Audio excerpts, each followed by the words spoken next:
Haleluya. Biarlah puji-pujian kita sampai selama-lamanya, dari kekal sampai kekal di hadapan Tuhan. Karena itulah layak bagi Dia yang mati, yang bangkit, dan pada hari ini Dia menjanjikan satu hal yang indah bagi umatnya. Sesuai dengan firman Tuhan, janji akan Roh Kudus. Itulah firman Tuhan yang kita akan sampaikan pada pagi ini. Waktu Yesus mati di atas kayu salib, segala sesuatu selesai, kata Dia. Bahwa saya dan saudara sudah diperdamaikan dengan Allah, dan nasib manusia sudah diangkat kembali satu tahap di atas semua roh-roh jahat. Bahkan satu aras yang jauh lebih tinggi dari iblis. Sekarang saya dan yang percaya kepada Yesus sudah jauh lebih tinggi dari kuasa-kuasa iblis. Tak payah saya dan saudara takut dengan keberadaan iblis apapun. Karena sekarang hidup saya dan saudara sudah dipulihkan di dalam nama Yesus. Indah sekali. Sudah selesai segala sesuatu. Saya dan saudara sudah kembali dalam rupa Allah yang semula. Dan diperdamaikan dengan Tuhan. Dan juga memiliki janji-janji dalam Allah. Dalam Alkitab ini indah sekali. Sampai kepada satu hal yang Yesus berkata bahwa tunggulah di Yerusalem akan pencurahan Roh Kudus. Nah, mari saya membawa kita baca dari Kisah Para Rasul ayat 2 dari ayat 17 sampai 21. Kisah Para Rasul 2 17 sampai 21. Saya membaca bagi kita. Akan terjadi pada hari-hari terakhir, demikianlah firman Allah, bahwa aku akan mencurahkan Rohku ke atas semua manusia. Maka anak-anakmu laki-laki dan perempuan akan bernubuat, dan teruna-terunamu akan mendapat penglihatan, dan orang-orangmu yang tua akan mendapat mimpi. Juga ke atas hamba-hambaku laki-laki dan perempuan akan kucurahkan Rohku pada hari-hari itu, dan mereka akan bernubuat. Ayat 19. Aku akan mengadakan mukjizat di atas di langit, dan tanda-tanda di bawah di bumi, darah dan api dan gumbalan asap. Matahari akan berubah menjadi gelap gulita dan bulan menjadi darah sebelum datangnya hari Tuhan, hari yang besar dan mulia itu. Dan barang siapa yang berseru kepada nama Tuhan akan diselamatkan. Nah, pada hari ini kita sampai kepada satu bahagian firman Tuhan di mana Petrus berkhotbah di Yerusalem sesudah pencurahan Roh Kudus ataupun Pentakosta terjadi. Mereka sudah menantikan sesuai dengan firman Tuhan, sesuai dengan arahan yang diberikan oleh Yesus kepada mereka, dan mereka berkumpul di Yerusalem di Upper Room, dan akhirnya Roh Tuhan dicurahkan dengan luar biasa. Itulah permulaan gerakan-gerakan orang kata kebangunan rohani dalam sejarah. Terjadilah gerakan pada hari itu, terjadilah curahan Roh Kudus, dan mereka mulai bernubuat dan mereka mulai berbahasa roh. Sehingga orang berkata bahwa mereka ini mabuk, tetapi Petrus berkata bahwa bukan, mereka tidak mabuk. Karena ini waktu pagi, tidak ada dalam bangsa atau budaya bangsa itu orang mabuk sebelah pagi. Ini ialah yang apa yang dinubuatkan oleh para nabi ataupun Nabi Yoel. Nah, saya ingin membawa kita dalam Nabi Yoel pasal 2 ayat 28 sampai 23 supaya kita tahu bagaimana Allah berurusan dengan manusia dan bagaimana Allah berurusan dengan pekerjaan rencana Allah yang besar bagi manusia.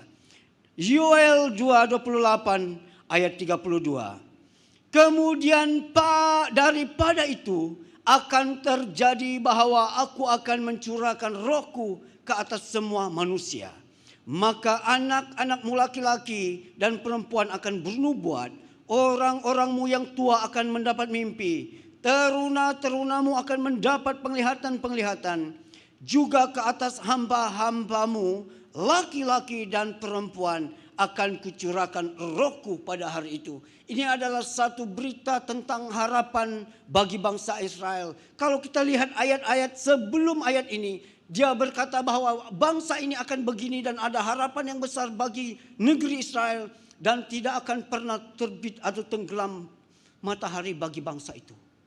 Akan ada makanan yang berlimpah. Tidak ada kegagalan dalam negeri itu. Pada masa itu kata Nabi Yoel.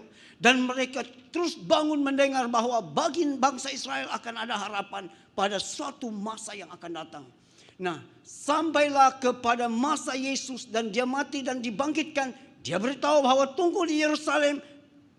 Apapun yang akan terjadi, rohku akan dicurahkan. Dan terjadilah itu pada hari Pentakosta. Dan terjadinya luar biasa dan dikatakan dalam nubuatan Nabi Yoel. Bahkan hamba-hambamu laki-laki dan perempuan akan dicurahkan roh itu. Jauh lebih tinggi dari apa yang dipikirkan oleh manusia. Karena roh Tuhan itu jarang-jarang dijumpai. Tetapi pada zaman akhir itu. Jangan keliru dengan zaman akhir. Pada masa-masa itu. Nah, ini yang kita lihat bahwa terjadilah pencurahan Roh Kudus. Saya percaya bahwa Allah Bapa menciptakan langit dan bumi dan segala sesuatu yang ada di dalamnya. Waktu kejatuhan manusia, lalu Yesus Kristus mulai datang menjadi bayi dan menjadi manusia. Dan berurusan dengan penebusan. Sudah penebusan dibuat, segala sesuatu selesai di atas kayu salib. Dan Roh Kudus mulai berperanan. Dan dalam peranan inilah kata firman Tuhan dalam Kisah Para Rasul ayat pasal 1 ayat 8. Kalau Roh Kudus turun di atas kamu, kamu akan mendapat kuasa.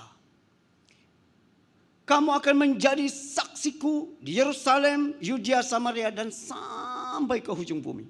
Indah sekali. Itu janji Allah. Sekarang roh itu sudah terjadi di Yerusalem dan itu terjadi pada zaman itu. Dan itu yang dikatakan Pentakosta. Saya percaya bahwa itu juga sangat penting bagi saya dan saudara sebagai umat Tuhan, sebagai orang percaya dan sebagai gereja Tuhan. Karena apabila roh Tuhan terjadi, dicurahkan, nasib dan sejarah pasti berubah. Sekali lagi, kalau roh Tuhan dicurahkan ataupun kalau kebangunan rohani terjadi, pasti ia akan mengubah nasib, mengubah sejarah. Karena Tuhan tidak no play-play kata Puah Cukang, no play-play. Tidak main-main dengan pekerjaannya. Kalau Roh Kudus sudah terlibat, pasti pekerjaan besar, pasti pekerjaan yang ajaib. Saya telah melihat bagaimana roh Tuhan dicurahkan. Saya sudah melihat banyak sekali kebangunan rohani dalam hidup saya dan juga dalam pelayanan saya. Sekali lagi, ada janji pekerjaan kebangunan rohani akan terjadi di negeri ini. Sekali lagi, sudah jelas bahwa itu akan mulai dari kucing. Tidak dapat diubah lagi. Itu rencana Allah, itu pekerjaan Tuhan. Bukan pekerjaan manusia, bukan juga rencana saya, bukan suka-sukanya saya, bukan suka-sukanya pusat SIB juga. Tetapi itu pekerjaan Allah, pekerjaan Tuhan. Kalau Allah buat, dia akan buat. Dia Alfa, dia Omega. Dia akan membuat dan dia akan menyelesaikannya sampai tuntas. Sampai dia mengambil negeri ini, mengubah nasib negeri ini. Semua orang akan menyembah Tuhan sesuai dengan firman Tuhan juga. Setiap suku bangsa akan memuji dan menyembah dia. Kalau tidak, tak mungkin Allah akan berbicara seperti itu. Kita lihat dan tunggu saja bagaimana Allah melakukannya. Dia akan melakukannya sekali lagi. Pekerjaan Allah itu akan terjadi sekali lagi. Saya sangat yakin, pastor sangat yakin, saya sangat yakin. Karena ini mungkin ke-12 kali saya akan bertempung dengan pekerjaan kebangunan rohani dalam hidup saya. Saya hanya miss satu saja, tahun 73. Kebangunan rohani Baklalan saya masih kecil, masih bayi, masih muda. Tak tahu apa-apa, tak tengok apa-apa. Tetapi pada zaman Agung Bango saya sudah buka mata dan saya lihat. Sudah lihat bagaimana kebangunan rohani melantang negeri Sarawak. Bagaimana ada perubahan dalam negeri, dalam gereja-gereja Tuhan. Nah, Lepas itu ada kebangunan rohani yang kecil-kecil juga mengubah nasib dan mengubah hidup manusia. Kalau kebangunan rohani datang, dia akan memberi kekuatan kepada orang-orang yang dia akan pakai. Kalau kebangunan rohani melanda, dia akan memberi kemampuan kepada gereja yang dia akan pakai. Dan berbahagialah gereja yang Tuhan akan pakai untuk menjadi the mainstream dalam jurus yang Tuhan mau pakai. Berbahagialah gereja itu, karena Tuhan akan memberkati mereka. Tuhan akan memberi kemampuan yang luar biasa kepada mereka. Tuhan akan memberi pemimpin-pemimpin pujian, vokal, pemain musik, dan pengkhotbah dalam gereja itu. Dan kekayaan satu kali, naik pangkat semuanya. Satu package itu luar biasa dari Tuhan. Tidak alang-alang, no play-play. Dan dia akan mengubah negeri ini. Kalau ini yang ke-12 kali saya sudah tahu sangat-sangat bagaimana Roh Kudus dan kebangunan rohani itu bekerja. Saya tidak akan silap, kali ini tak akan silap dan tak akan gagal juga. Karena sudah dinubuatkan dan saya ready sudah untuk bagaimana melihat dan bertempung dengan kebangunan rohani dan melakukannya. Haleluya. Dikatakan dalam janji ini, hari-hari terakhir, zaman akhir. Jangan keliru akhir zaman dan zaman akhir. Ada orang pikir zaman akhir itu akhir zaman. Akhir zaman itu Tuhan sudah datang. Itu akhir zaman. Oh, Tuhan sudah datang. Yes, akhir zaman. Kiamat, kata satu bahasa. Tetapi zaman akhir, waktu Yoel bernubuat, ini zaman sebelum-sebelumnya. Dia berkata pada masa-masa ada penghujung zaman akan terjadi hal-hal ini. Yang tidak pernah sejarah dan manusia lihat. Dan mereka akan lihat perkara-perkara ajaib ini. Manusia biasa akan jadi luar biasa. Tengok saja. Kamu akan melihat bagaimana manusia yang biasa akan jadi luar biasa.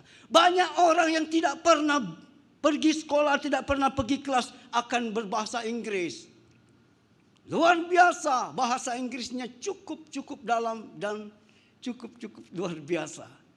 Heran sekali. Nah, saya sangat-sangat bersyukur. Karena saya ingat tiba-tiba saya pandai cakap Iban satu kali. Dan saya percaya itu pun pekerjaan roh Tuhan, pekerjaan Allah. Pada zaman-zaman akhir akan ada masa-masa yang luar biasa.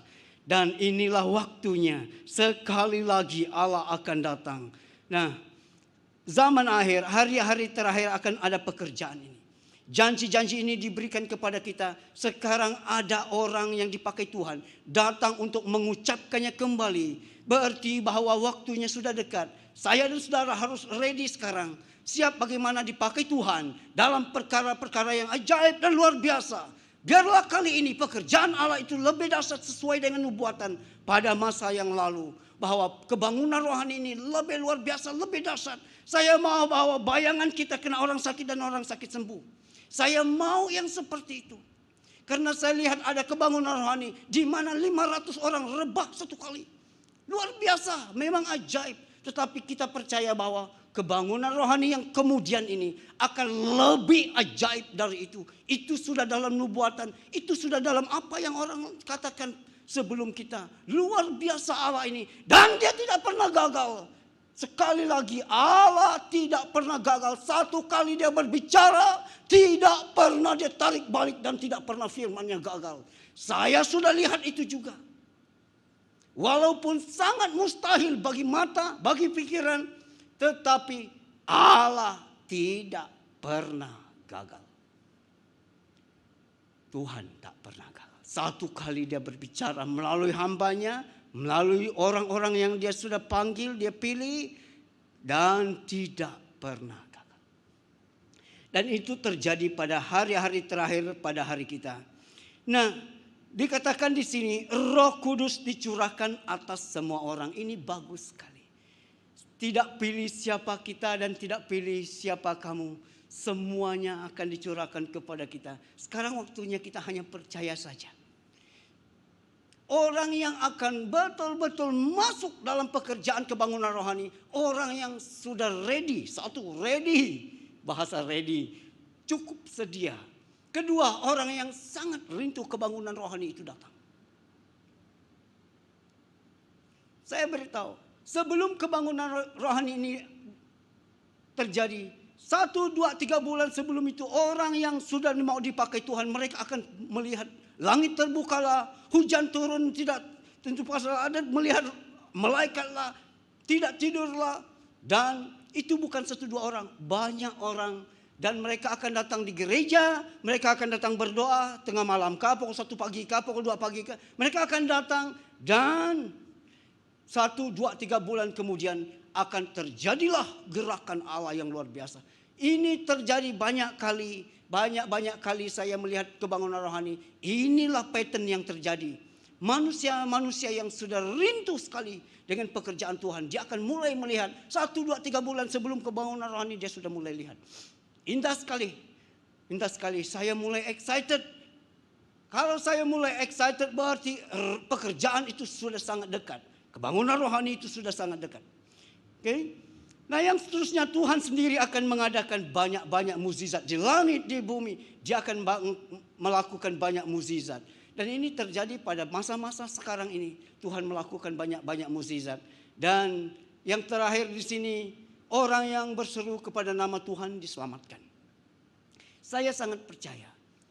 Tujuan kebangunan rohani yaitu memulihkan negeri. Memulihkan manusia, memulihkan gereja, supaya orang melihat pekerjaan Allah, melihat Allah sendiri, dan manusia akan berseru kepada Tuhan, mereka akan diselamatkan. Kalau Tuhan hanya membuat kebangunan rohani untuk sokan bahwa orang Kristen itu hanya berkuasa saja, itu ya mungkin juga salah satunya. Tetapi yang Tuhan mau bahwa setiap suku, setiap bangsa akan memuji dan menyembah Dia. Setiap jiwa, setiap makhluk datang menyembah Dia. Kalau kebangunan rohani terjadi, manusia yang bantah, awal-awal saya beritahu karena mungkin sudah belasan kali saya lihat kebangunan rohani. Bagus saya beritahu sekarang. Kalau kebangunan rohani terjadi, kalau ada orang membantahnya, melawan, berdiri habis-habisan melawan jalur kebangunan rohani, dia akan hancur. Banyak kali saya lihat manusia mati awal karena melawan kebangunan rohani. Tuhan akan singkir kau, Tuhan akan hantam kau. Mengerikan sekali. Kalau Tuhan sudah bekerja, surga sudah hantam seperti banjir kilat, banjir badang orang kata. Seperti itulah kebangunan rohani. Dia akan melantah seperti tsunami. Satu kalinya datang, sapu rata dan rata habis. Manusia yang ego dan keras hati luar biasa tersapu habis. Dan itulah kalau kebangunan rohani terjadi. Saya sangat suka, saya sangat menantikan. Itu sebab saya berkata, Tuhan, saya mesti hidup. Kalau kebangunan rohani yang besar itu terjadi dalam negeri Sarawak, saya mau di sana juga. Ku mau di sana. Itu nyanyi kami pada zaman itu. Ku mau di sana. Waktu Tuhan datang, ku mau di sana. Ku mau di sana. Karena sekali lagi ku mau melihat bagaimana Allah menyapu bersih negeri ini. Dan semua orang akan mengaku Yesus adalah Tuhan. Haleluya, haleluya. Nah, biarlah kebangunan rohani datang sesuai dengan janji Tuhan, sesuai dengan nubuatan, sesuai dengan apa yang kita ucapkan. Saya mengucapkan tentang kebangunan rohani juga banyak kali. Di mana pada masa itu tidak ada riak-riak kebangunan rohani. Tak ada nubuatan, tak ada apa-apa. Tetapi tiba-tiba Tuhan pakai lidah kita. Kata bahwa terjadi kebangunan rohani pada sekarang juga. Saya duduk dan saya bingung. Kenapa saya sebut hal itu? Tak ada riak, tak ada apa angin ribut, tak ada gaya-gaya, ada pekerjaan Tuhan. Tetapi waktu orang tutup kebaktian, mari kita tutup kebaktian ini dengan doa, kata satu orang. Dan manusia mulai teriak, manusia mulai rebah, manusia mulai menyanyi, manusia mulai memuji Tuhan. Dan terjadilah kebaktian itu harus ditutup pukul 9 malam sampai pagi, tidak ditutup-tutup kebaktian itu. Manusia makin datang ke gereja, bukan pergi balik, makin datang. Gereja makin penuh. Luar biasa Allah, luar biasa Tuhan. Itu bukan satu kali, sampai 2-3 kali seperti itu. Lama selepas itu terjadi lagi. Dan saya sangat percaya kuasa Tuhan kalau dia buat, dia akan buat. Tak ada seorang pun dapat menghalang dia kalau dia mau buat. Haleluya. Laut Merah sekalipun terbelah kena Tuhan, apalagi negeri ini. Tidak ada satu hal yang akan menghambat dan menghalang. Tuhan akan melakukannya di negeri ini. Tidak sebesar Laut Merah ini kecil saja. Tapi Tuhan sangat sayang dengan negeri Sarawak. Terjadilah pekerjaanmu di negeri ini Tuhan. Terjadilah kebangunan rohanimu sesuai dengan nubuatan dan janji-janji Tuhan. Haleluya, mari saya berdoa bagi kita. Haleluya, terima kasih Tuhan pada hari ini. Kami sangat bersyukur karena kami dapat melihat ada pekerjaan pencurahan Roh Kudus Pentakosta di Yerusalem. Dan pada hari ini kami pun menantikan hal itu terjadi di negeri ini sesuai dengan janji, sesuai dengan nubuatan, sesuai dengan apa yang diucapkan hamba-hamba Tuhan yang Engkau bawa untuk menyampaikan berita ini kepada gereja-gereja Tuhan di negeri ini. Terima kasih Tuhan, terima kasih Yesus. Kami sangat bersyukur karena kebaikan Tuhan bagi negeri ini dan khasnya bagi gereja BM Grace. Berkatilah BM Grace ini. Biar jadi saluran berkat bagi gereja-gereja lain pada masa-masa ini. Terima kasih Tuhan. Biarlah kasih karunia, kemurahan Tuhan melimpah dalam umat Tuhan pada hari ini. Dalam nama Yesus kami berdoa. Amin.